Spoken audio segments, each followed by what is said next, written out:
Hey guys, welcome to the study with Mayank. मैं हूं आपका मयंक।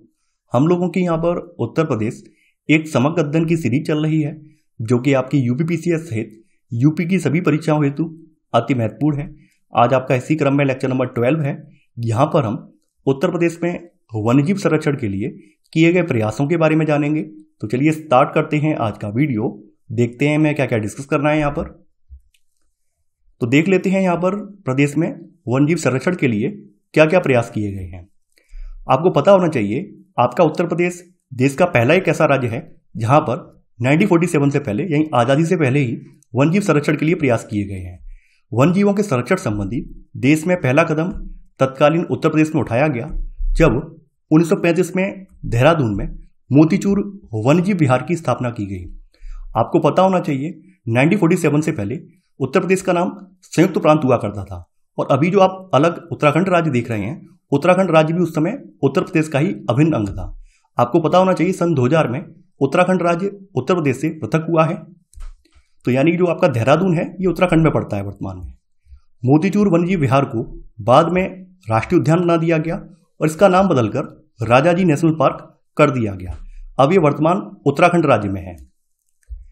इसके बाद 1936 में एशिया के पहले राष्ट्रीय उद्यान, देखिए ये एशिया का ही नहीं है बल्कि भारत का ही पहला है, यानी एशिया के पहले राष्ट्रीय उद्यान या फिर भारत के पहले राष्ट्रीय उद्यान हैली राष्ट्रीय उद्यान की स्थापना नैनीताल एवं गढ़वाल में की गई और हैली राष्ट्रीय उद्यान को बाद में जिम कॉर्बेट राष्ट्रीय उद्यान के नाम से जाना गया जो कि वर्तमान में उत्तराखंड राज्य में है।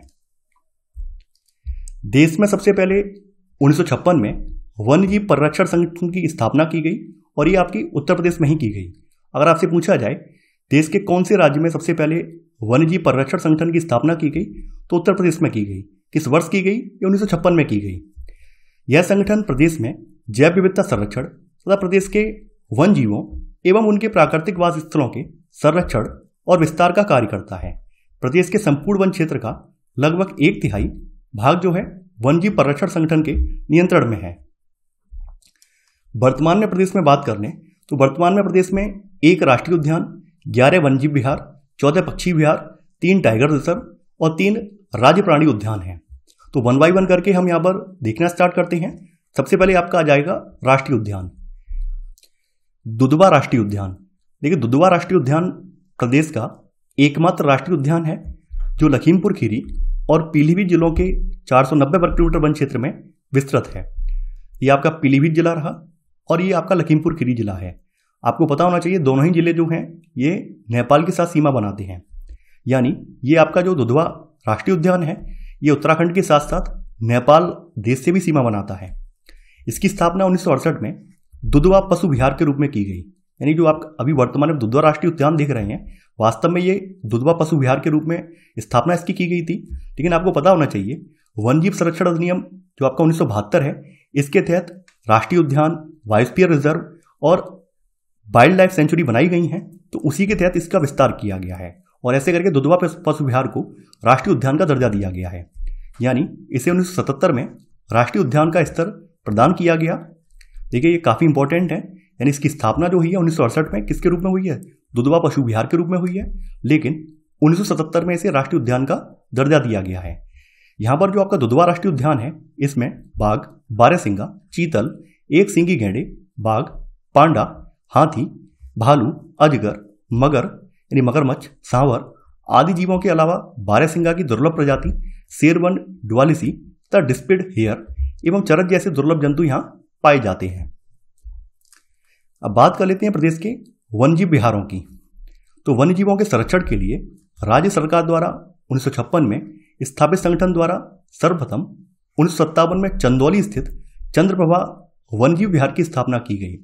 देखिए ये आपका चंदौली डिस्ट्रिक्ट है, वाराणसी से लगा हुआ, इधर मिर्जापुर और नीचे सोनभद्र से लगा हुआ। तो इसमें सबसे पहले चंद्रप्रभा नामक वन्यजीव विहार की स्थापना की गई है और वर्तमान में राज्य के वन विभाग के अधीन कुल 11 वन्यजीव विहार आते हैं।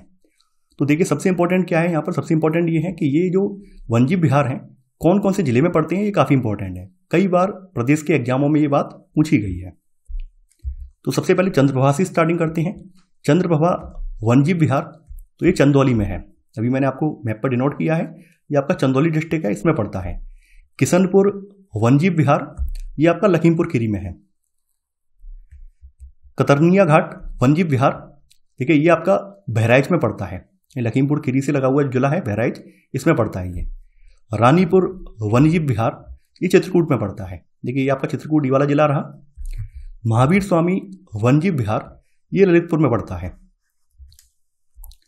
राष्ट्रीय चंबल वन्यजीव विहार ये 3 जिलों में सम्मिलित रूप से है, आगरा, इटावा और औरैया।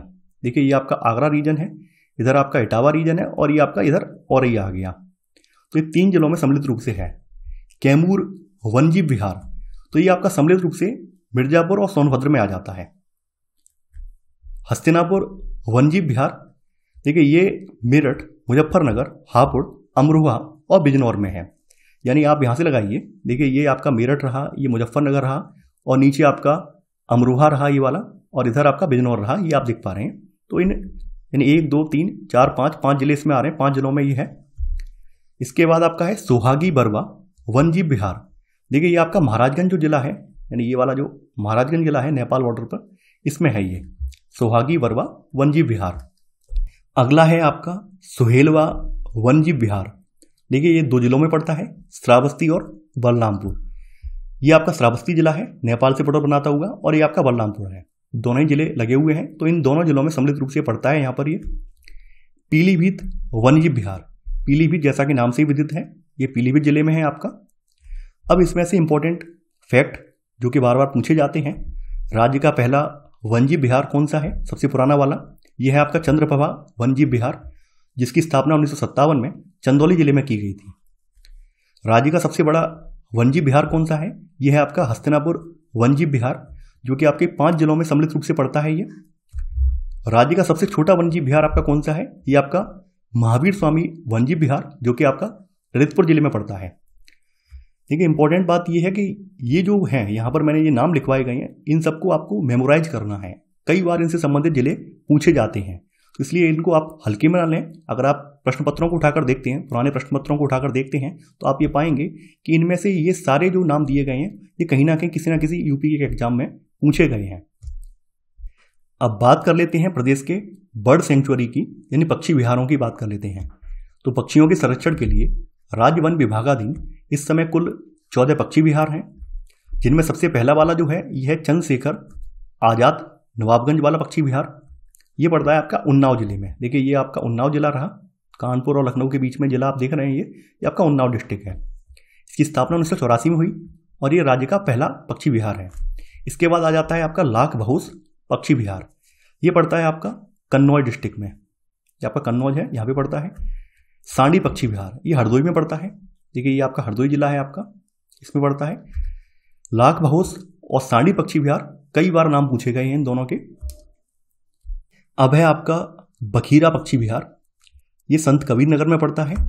देखिए ये संत कबीर नगर ये रहा, आप देख पा रहे हैं, यानी इसके ऊपर सिद्धार्थ नगर है, इसके पश्चिम में बस्ती है, पूर्व में गोरखपुर है और नीचे की तरफ अंबेडकर नगर है।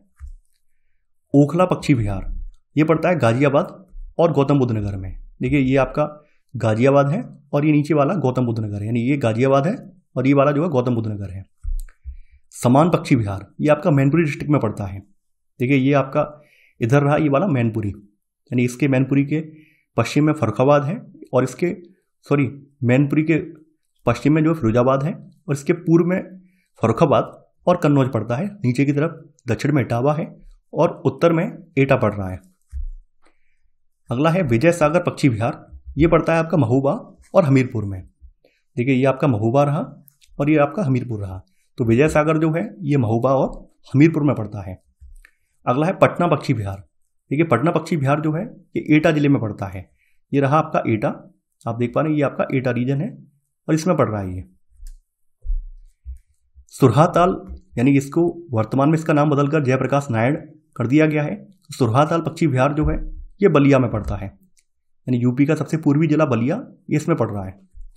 सूर सरोवर पक्षी विहार यह आगरा में पड़ता है।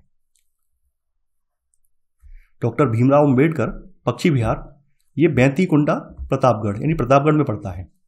ये रहा आपका प्रतापगढ़, इसमें पड़ता है ये।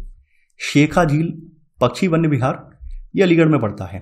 देखिए ये आपका अलीगढ़, यानी ऊपर की तरफ आप ये देख रहे हैं, ये आपका अलीगढ़ रीजन है, तो ये अलीगढ़ में पड़ता है। समस्तपुर पक्षी विहार, देखिए समस्तपुर पक्षी विहार जो है ये रायबरेली में पड़ता है।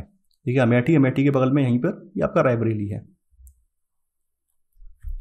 पार्वती अर्गा पक्षी विहार ये आपका गोंडा में पड़ता है। ये आप गोंडा देख पा रहे हैं, बहराइच और श्रावस्ती के नीचे ये आपका गोंडा है। अब देखिए राज्य का प्रथम पक्षी विहार कौन सा है। राज्य का प्रथम पक्षी विहार आपका जो है चंद्रशेखर आजाद नवाबगंज पक्षी विहार है, यानी कि उन्नाव वाला जो पक्षी विहार है वो राज्य का पहला पक्षी विहार है, जिसकी स्थापना 1984 में हुई है। राज्य का सबसे बड़ा पक्षी विहार कौन सा है। राज्य का सबसे बड़ा पक्षी विहार लाख बहाउस पक्षी विहार है, जो कि कन्नौज में पड़ता है। अभी मैंने बताया था कहाँ पे पड़ता है, कन्नौज में पड़ता है। राज्य का सबसे छोटा पक्षी विहार जो है शेखा झील पक्षी विहार है, जो कि आपके अलीगढ़ में पड़ता है। और लाख बहाउस कहाँ पड़ता है, लाख बहाउस पड़ता है कन्नौज में पड़ता है। और चंद्रशेखर आजाद जो है पक्षी विहार जो है ये नवाबगंज में पड़ता है, यानी कि उन्नाव में पड़ता है। देखिए ये रहा आपका उन्नाव डिस्ट्रिक्ट, यहाँ पर मैं हाईलाइट इसको कर दे रहा हूँ उन्नाव को, ये रहा आपका। अब हम प्रदेश के टाइगर रिजर्व के बारे में जानेंगे। तो दुधवा राष्ट्रीय उद्यान को प्रोजेक्ट टाइगर से 1987 में आच्छादित किया गया है। आपको पता होना चाहिए दुधवा राष्ट्रीय उद्यान की स्थापना 1968 में दुधवा पशु विहार के रूप में की गई थी। 1977 में इसको राष्ट्रीय उद्यान का दर्जा दिया गया है और 1988 में इसको प्रोजेक्ट टाइगर से आच्छादित किया गया है। बाद में किशनपुर वन्यजीव विहार जो कि आपका लखीमपुर में ही पड़ता है, और कतरनिया घाट वन्यजीव विहार जो कि आपका बहराइच में पड़ता है, इनके क्षेत्र को भी इस टाइगर रिजर्व के अंतर्गत लाया गया था। यानी प्रोजेक्ट टाइगर में दुधवा राष्ट्रीय उद्यान और इसके पास के किशनपुर वन्यजीव विहार को, कतरनिया घाट वन्यजीव विहार को भी शामिल कर लिया गया है। अगला आ जाता है आपका बिजनौर का जो अमनगढ़ क्षेत्र है। ये क्षेत्र आपका टाइगर रिजर्व के रूप में घोषित किया गया है। ये आपका बिजनौर जिला है। बिजनौर के अमनगढ़ क्षेत्र को सन 2012 में उत्तराखंड के कार्बेट टाइगर रिजर्व के बफर क्षेत्र के रूप में सम्मिलित किया गया है, और इस प्रकार ये क्षेत्र जो है प्रदेश का दूसरा टाइगर रिजर्व है। अगला है आपका पीलीभीत शाहजहांपुर का जो लगभग 73,000 वर्ग किलोमीटर का हेक्टेयर का क्षेत्र है। तो देखिए ये आपका पीलीभीत रहा और ये आपका नीचे शाहजहांपुर रहा। तो यहाँ का 73,000 वर्ग किलोमीटर का जो क्षेत्र है, इसमें जून 2014 में प्रदेश का तीसरा और देश का 45वां टाइगर रिजर्व बनाया गया। तो ऐसे करके आपके प्रदेश में 3 टाइगर रिजर्व हैं। अब हम राज्य प्राणी उद्यान या पार्कों की बात कर लेते हैं। सबसे पहले जान लेते हैं राज्य प्राणी उद्यान या पार्क होते क्या हैं। देखिए राज्य प्राणी उद्यान ये ऐसे नागरिकों की सुविधा के लिए हैं जो वन्य क्षेत्रों में जाकर वन्य जीवों को नहीं देख सकते हैं, तो उनके लिए अल्टरनेटिव ये सरकार ने तैयार किया है। यानी ये नेचुरल तरीके से नहीं बनाए गए हैं, बल्कि इनकी स्थापना करवाई गई है। यानी एक तो ये होता है कि कोई क्षेत्र है आपका और उस क्षेत्र को आपने राष्ट्रीय पार्क घोषित कर दिया है। यहाँ पर ऐसा नहीं है। ये जो राज्य प्राणी उद्यान है ये कृत्रिम रूप से बनाए गए हैं। कोई प्राकृतिक क्षेत्र नहीं है जिसको हमने राष्ट्रीय उद्यान का दर्जा दे दिया हो या बायोस्फीयर रिजर्व का दर्जा दे दिया हो, ऐसे नहीं है, बल्कि ये डेवलप करवाए जा रहे हैं। तो यहाँ पर सबसे पहला आ जाता है इसमें नवाब वाजिद अली शाह प्राणी उद्यान, ये लखनऊ में है। इसकी स्थापना 1921 में करवाई गई थी। इसके बाद सेकंड नंबर पर है आपका एलन फॉरेस्ट प्राणी उद्यान जो कि कानपुर में पड़ता है, ये 1974 में स्थापित करवाया गया है। और अगला है शहीद अशफाकुल्लाह प्राणी उद्यान, ये गोरखपुर में है जो कि वर्तमान में निर्माणाधीन है, यानी इसका निर्माण हो रहा है। तो प्रदेश में 3 राज्य प्राणी उद्यान हैं। तो तीनों के नाम आपको पता होना चाहिए कौन कौन से हैं तीनों। अब देखिए यहाँ पर कुछ फैक्ट दिए हुए हैं जो कि काफ़ी इंपॉर्टेंट हैं। तो ग्रेटर नोएडा में 120 हेक्टेयर क्षेत्र में एक रात्रि वन्यजीव पार्क, नाइट सफारी पार्क का निर्माण चीन और सिंगापुर में स्थापित नाइट सफारी के मॉडल पर किया जा रहा है। देखिए जो आपका ग्रेटर नोएडा और नोएडा रीजन है ये गौतम बुद्ध नगर में पड़ता है। ठीक है, ये आपका गौतम बुद्ध नगर है, इसमें रीजन पड़ता है। तो इसी में जो ग्रेटर नोएडा वाला जो पार्ट है यहाँ पर नाइट सफारी पार्क की स्थापना करवाई जा रही है, और यह इस प्रकार का विश्व का चौथा और भारत का पहला नाइट सफारी अभयारण्य होगा। तो अगर आपसे पूछा जाए कि प्रदेश में या देश में नाइट सफारी अभयारण्य की स्थापना कौन से राज्य के किस जिले में करवाई जा रही है, तो आप बता देंगे ये उत्तर प्रदेश के गौतम बुद्ध नगर जो जिला है इसमें स्थापना इसकी करवाई जा रही है। अगला फैक्ट है आपका राष्ट्रीय चंबल वन्यजीव विहार के तहत इटावा के फिसर वन क्षेत्र में एक लॉयन सफारी पार्क, एक एलिफेंट सफारी पार्क और तेंदुआ, लगड़बग्घा, भालू व हिरण सफारी पार्क की स्थापना की गई है। देखिए यहाँ पर राष्ट्रीय चंबल वन्यजीव विहार के सहयोग से की गई है। और ये कहाँ पर की गई है? ये इटावा में की गई है। आपको ध्यान ये देना है, जो आपका लाइन है यानी आपका जो शेर है, पूरे भारत में इनका नेचुरल हैबिटेट गुजरात के गिर के जंगल है। यानी पूरे भारत में नेचुरल रूप से शेरों का जो आवास है वो केवल गुजरात के गिर के जंगलों में है, कहीं और नहीं, अन्यत्र नहीं है। यहाँ पर कृत्रिम रूप से आवास इनका बनाया गया है। यहाँ एशियाई बब्बर शेरों के प्रजनन की भी व्यवस्था की गई है। यानी कहाँ पर की गई है? इटावा में की गई है। ये प्रश्न भी कई बार पूछा गया है कि प्रदेश में लायन सफारी पार्क की स्थापना किस जिले में की गई है? इटावा में की गई है। अब राज्य में दुर्लभ जीवों की बात कर लेते हैं। तो आपके राज्य का जो पक्षी है सारस है, और सारस इस समय संकटग्रस्त श्रेणी में आ गए हैं। संपूर्ण विश्व के कुल 8000 सारस में से 40% उत्तर प्रदेश में मिलते हैं। खास करके कौशाम्बी, फतेहपुर, इटावा, मैनपुरी, बुलंदशहर, अलीगढ़, औरैया, कन्नौज आदि जिलों में ये अधिक मिलते हैं। प्रदेश में जो गिद्ध है ये पक्षी भी संकटग्रस्त श्रेणी में आ गए हैं। जून 2011 की गणना के अनुसार पूरे प्रदेश में इनकी संख्या मात्र 2097 थी। गांगे डॉल्फिन, स्विस या सुसु, यानी कि ये प्रजाति है गंगा डॉल्फिन की, सुसु डॉल्फिन होती है, अंधी डॉल्फिन बोला जाता है इसको। तो इसको राष्ट्रीय जल जीव घोषित किया गया है। प्रयागराज से लेकर मिर्जापुर तक गंगा में ये अधिक संख्या में मिलती है। शेर, बारहसिंगा, चीतल, हाथी, भालू, गेंडा, बारहसिंगा की दुर्लभ प्रजाति शेरवन, डुआलिसी, डिस्प्लेड हेयर एवं चरज, ये जैसे जंतु लखीमपुर स्थित दुधवा उद्यान और किशनपुर विहार में मिलते हैं। ये लखीमपुर में जो आपका दुधवा राष्ट्रीय उद्यान है और किशनपुर विहार है, उसमें ये सारे जीव मिलते हैं। मिर्जापुर के कैमूर वन्यजीव विहार में चीता, तेंदुआ, चिंकारा, काला हिरन आदि मिलते हैं। यानी जो आपका मिर्जापुर का कैमूर वन्यजीव विहार है, इसमें क्या क्या मिलता है? चीता, तेंदुआ, चिंकारा, काला हिरन, ये सब मिलते हैं। आगरा, इटावा, औरैया स्थित राष्ट्रीय चंबल वन्यजीव विहार में घड़ियाल, डॉल्फिन मछली आदि मिलते हैं। देखिए, घड़ियाल और मगरमच्छ में डिफरेंस होता है। मगरमच्छ का मुंह जो होता है काफी चौड़ा होता है, और घड़ियाल का मुंह जो होता है वो पतला सा होता है। पतला सा मुंह होता है, कुछ इस प्रकार का मुंह होता है जैसा आप देख पा रहे हैं। तो ये आपके राष्ट्रीय चंबल वन्यजीव विहार में दिखने को मिलता है। चंदौली के चंद्रप्रभा विहार में चिंकारा, सांवर, तेंदुआ आदि मिलते हैं। यानी जो चंदौली यानी कि जो आपका चंद्रप्रभा विहार है, नवाबगंज वाला, उन्नाव वाला, तो इसमें क्या क्या मिलता है? चिंकारा मिलता है, सांभर मिलता है, तेंदुआ, ये सब मिलते हैं। एटा का जो पटना पक्षी विहार है, इसको राज्य सरकार ने रिजर्व घोषित किया है। अगर आपसे पूछा जाए प्रदेश के किस पक्षी विहार को प्रदेश सरकार ने रिजर्व घोषित किया है, तो ये पटना पक्षी विहार एटा को राज्य सरकार ने रिजर्व घोषित किया है। कुकरेल लखनऊ में पड़ता है। सारनाथ वाराणसी में कछुआ प्रजनन केंद्र है। नहीं, अगर आपसे पूछा जाए कछुआ प्रजनन केंद्र प्रदेश में कहाँ कहाँ पर है, कुकरेल में और सारनाथ में है। ये बहुत इंपॉर्टेंट है, कई बार ये फैक्ट पूछा गया है। काले हिरन हेतु राज्य में दो गैर वन क्षेत्रीय संरक्षण केंद्र हैं, एक अलीगढ़ के गवाना क्षेत्र और प्रयागराज के मेजा कोरांव क्षेत्र में। ये वही काला हिरन है जिसके चक्कर में सलमान खान कई बार जेल की हवा खा चुका है। तो राज्य में गैर वन क्षेत्र के लिहाज से सर्वाधिक काले हिरन जो हैं अलीगढ़ के गवाना क्षेत्र में मिलते हैं। अगर आपसे पूछा जाए प्रदेश में सबसे ज्यादा काला हिरन कहां पर मिलता है, तो अलीगढ़ के गवाना क्षेत्र में मिलता है। इसके अलावा ये प्रयागराज के मेजा कोरांव क्षेत्र में मिलता है। अब वन्य जीवों से संबंधित कार्यक्रम जो कि प्रदेश में चलाए गए हैं, तो वो भी देख लेंगे।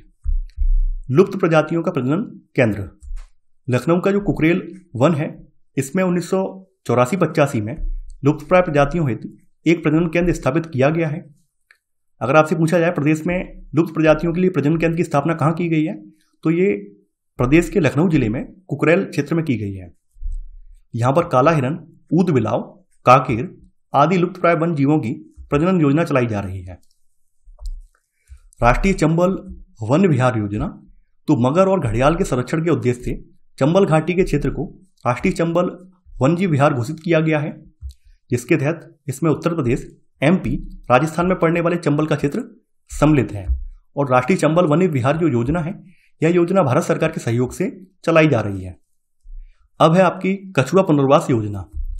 तो गंगा नदी के प्रदूषण को रोकने के लिए चलाए जा रहे गंगा एक्शन प्लान के अंतर्गत केंद्र द्वारा पोषित यह योजना 1986-87 से चलाई जा रही है। आपको पता होना चाहिए गंगा एक्शन प्लान 1985 में राजीव गांधी सरकार में चलाया गया था। तो उसी के अंतर्गत ये योजना, कछुआ पुनर्वास योजना जो है 86-87 से चलाई जा रही है। इस योजना के अंतर्गत मांसाहारी कछुओं को संरक्षण प्रदान किया जाता है। साथ ही प्रजनन केंद्रों से अंडों को लेकर इनके बच्चों का पालन कर गंगा में नदी में इन्हें छोड़ा जाता है। वाराणसी में गंगा में रामनगर से राजघाट के बीच 7 किलोमीटर क्षेत्र को 1989 में कछुआ अभयारण्य घोषित किया गया था।